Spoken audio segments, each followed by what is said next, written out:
Hi, welcome to Prajagalam. నేను మీ దండపాటి కోటేశ్వరరావు.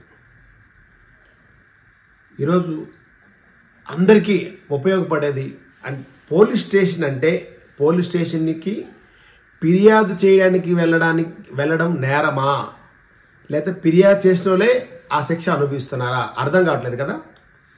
ఒక complaint చేద్దామని వాళ్ళకి అన్యాయం జరిగింది, ఆ అన్యాయం కోసం పోలీస్ స్టేషన్కి వెళ్ళి కంప్లైంట్ చేద్దామని పోలీస్ స్టేషన్కి వెళితే ఫస్ట్ కానిస్టేబుల్ ఎస్ఐని కలమంటారు, ఎస్ఐని కలిసినాక సిఐని కలమంటారు. సిఐకి ఇది చెప్పిన స్టోరీ అంటే మళ్ళీ సిఐకి చెప్పాలి, సిఐ చెప్పినాక మళ్ళీ ఎవరైతే కానిస్టేబుల్ రైటర్ ఉంటారో అక్కడ మళ్ళీ రిసెప్షన్లో వాళ్ళు చెప్పాలి. ఇది రాసుకున్న తర్వాత ఎస్ఐ బయటకు వెళ్తాడు. ఎస్ఐ బయటకు వెళ్ళాక ఆగమ్మ సిఐ వస్తారంటారు.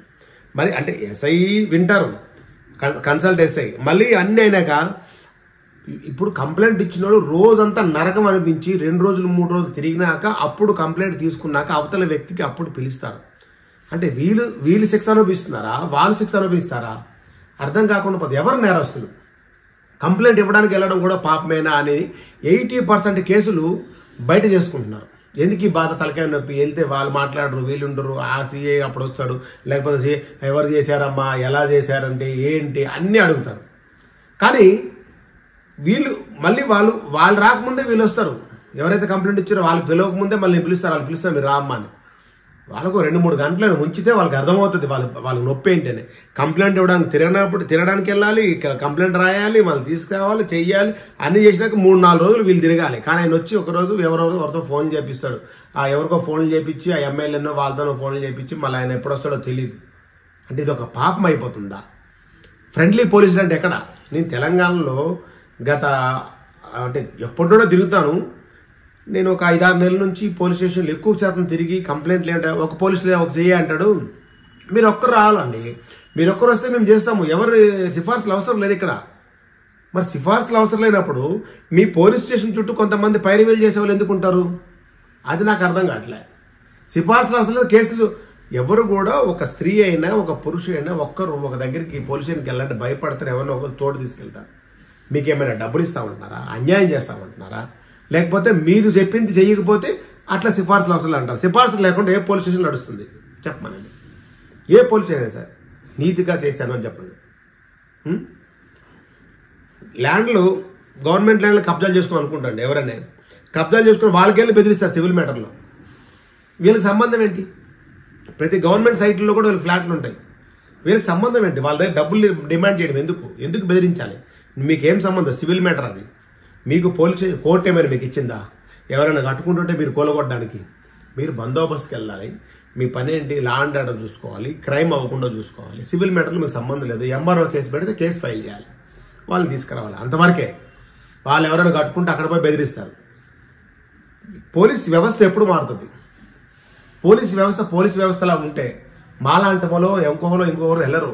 ఒంటరిగా వెళ్ళి ఒక స్త్రీ అయినా పురుషుడైనా అక్కడికి వెళ్ళి కంప్లైంట్ ఇచ్చి ఆ కంప్లైంట్ దానికి అసలు ఏం తప్పు చేశాడు ఏంటని తెలుసుకొని ఇమీడియట్గా యాక్షన్ తీసుకుంటారు. ఒక 4-5 అవర్స్ ఒక పోలీస్ స్టేషన్కి వెళ్తే 4-5 గంటలు వెయిట్ చేయాల్సి వస్తుంది. ఆ మరుసటి రోజు కూడా మళ్ళీ పిలుస్తారు. అసలు ఎంత బాధాకర విషయం అంటే పోలీసు వాళ్ళు ఇప్పటికైనా డీజీపీ గారిని, 2 సైబరాబాద్ కమిషనరేట్ గారిని ప్లస్ హైదరాబాద్ కమిషనర్ అందరికీ కోరుకుంటే ఏంటంటే ఏసీపీ డీసీపీ వారికి కూడా, ఎందుకంటే మీరు ఏసీపీ గారు మీ కన్సల్ట్ పిఎస్లో 3 పిఎస్లో 4 పిఎస్లు వస్తాయి. ఆ పిఎస్లో అసలు ఏం జరుగుతుంది, మీకు సీసీ కెమెరా అన్నీ ఉంటాయి. ఇంతమంది జనాలు ఎందుకు ఉంటున్నారు? అసలు జనాల సమస్యలు ఏంటి? ఎందుకు ఇంతమంది జనాలు వస్తున్నారు? ఈరోజు వస్తున్నారు, రేపు వస్తున్నారు, ఎల్లుండి వస్తున్నారు. అంటే పోలీసు వారు పనిచేస్తే ఎందుకు రావాలి? 80% పోలీసు కంప్లైంట్ ఇవ్వడానికి భయపడిన వాళ్ళు రాకపోయినా 20% వచ్చితేనే ఇంత జనాలు ఉంటే మిగతా వాళ్ళ పరిస్థితి ఏంటి? పోలీస్ స్టేషన్కి ఎలా అంటే భయపడే పరిస్థితి ఎందుకు వస్తుంది? ఎందుకు త్వరగా సమస్యను పరిష్కారం చేయట్లేదు? పోలీస్ వ్యవస్థలో ఇప్పుడు ఉన్న సిఐలు కానీ ఎస్ఐలు కానీ మీకు వేరే పనులే ఉన్నాయి. బందోబస్తుకి వెళ్తారేమో, వెళ్ళండి. మీకు స్టేషన్లో ఒక అడ్మిన్ ఉంటారు, లేకపోతే స్టేషన్ సెక్టర్ ఎస్ఐలు ఉంటారు. వాళ్ళకి ఇమీడియట్గా పని చేయమని చెప్పాలి. వచ్చిన వాళ్ళు ఇమీడియట్గా వాళ్ళ పని ఏంటి, వాళ్ళకి ఏం తప్పు చేసి అవతల పిలిపించి మాట్లాడిపించి పలానా టైం మీరు రండి అని చెప్పి పంపించాలి. గంటలు, 2 గంటలు, 3 గంటలు, 4 గంటలు, 5 గంటలు. ఈ స్టేషన్ మాకు రాదు, ఈ ఏరియా వాళ్ళకి వస్తుంది, ఈ ఏరియా ఎవరికి వస్తుంది, వాళ్ళకి ఏం తెలుస్తుంది ఏ ఏరియా ఎక్కడికి వస్తుంది అనేది. ఒక్కసారి కమిషనర్ గారు, డీజీపీ గారు వీటి మీద పూర్తి బాధ్యతతోటి ఏ పోలీస్ స్టేషన్లో ఏం జరుగుతుంది, సివిల్ మ్యాటర్లో ఎవరెవరు తలదూరుస్తున్నారు, సిఐలు, ఏసీపీలు వీళ్ళందరూ. ఇప్పుడు కొత్తగా చాలా సార్లు ఇప్పుడు మనకు ఈ దగ్గర 2-3 నెలల్లో సస్పెన్స్లు అయినారు, ఎక్కువ మంది సిఐలు అయినారు. ఎందుకు అవుతున్నారు? ఏ విషయంలో తలదూరుస్తున్నారు? 18-20 కేసులు ఉన్నా సరే వాళ్ళకి పీడియాక్ట్ చేయట్లేదు, వాళ్ళకి రౌడీ షీట్ ఓపెన్ చేయట్లేదు. లేకపోతే ఏదో డాక్టర్ సర్టిఫికేట్ తెచ్చుకుంటాడు, నాకు ఒంట్లో బాగాలని తెచ్చుకుంటాడు, రోడ్ల మీద తిరుగుతాడు. ఏమంటే మాకు తెలియదు సార్, కోర్టుకు వెళ్ళంటారు. ఇంకెప్పుడు అంటే భయభ్రాంతులు గురి చేయడానికి వీళ్ళు సపోర్ట్ చేస్తున్నారా? వీళ్ళకి ఏం సంబంధం? పోలీసులు సిఐలకు కానీ పోలీస్ స్టేషన్లు కానీ వాళ్ళకి కానీ ఏం సంబంధం? ఇప్పటికైనా దయచేసి సరే జనాలు ఇంతమంది ఎందుకు ఉంటారు, ఇంత జనాలు ఎందుకు ఉంటారు? ఇప్పటికైనా దయచేసి డీజీపీ వారు ప్లస్ కమిషనర్లు కూడా వీటి మీద స్పందించి ఏ పోలీస్ స్టేషన్లో కూడా నిష్పక్షపాతంగా వాళ్ళకి న్యాయం జరగాలి. ఎవరైతే ఫిర్యాదుదారుడు వచ్చిండో అవతల వ్యక్తి పిలిపించి ఈ సివిల్ మ్యాటర్స్ ఎక్కువలో ఇన్వాల్వ్మెంట్ ఉన్నారు కనుక దయచేసి ఇలాంటి జరగకుండా చూస్తారని మరొకసారి మన ప్రజాగణను కోరుకుంటున్నాం. అందరికీ నమస్కారం. నేను మీ దండుపాటి కోటేశ్వరరావు.